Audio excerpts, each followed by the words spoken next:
Today I'll tell you something interesting and one of the important things which we commonly miss out. We always talk about wealth creation through lump sum and SIP and many other lucrative things, but take a moment and think about what happens to your money if any uncertainty happens, then how your invested money will be transferred to next to kin. So it is very important that our loved ones are able to avail the timely benefits of our investments and inherit the assets without any hassles. Fund houses don't allow unit holder to transfer their unit in another name or for gift purposes. We can buy and sell units from AMC on the prevailing NAV of the scheme. Mutual fund scheme usually don't have maturity date unless we have invested in close-ended, ELSS or FMPs.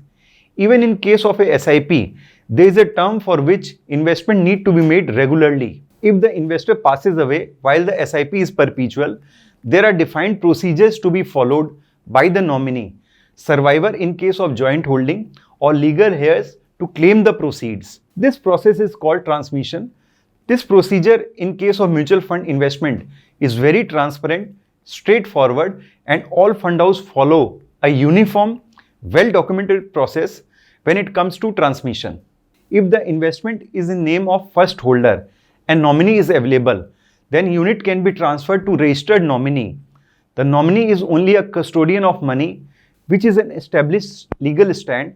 It is also possible to have multiple nominees for a folio. In such cases, each nominee will be allotted the apportioned number of units as per the intent of deceased investor. If the folio has second holder and first holder is deceased, then second holder becomes first holder and nominee can be changed accordingly. In case of single holding, where nominee is minor, then various documents like KYC, indemnity and banker attestation form is required for the guardian of minor nominee. In case the registration of nominee has not been done, then legal heirs of the deceased investor will have to claim the units by producing notarized copy of probated will, legal heir or succession certificate or letter of administration in case of intestate succession. Hence, it is advisable to always add a nominee or joint holder to your mutual fund investments, just like any other investment,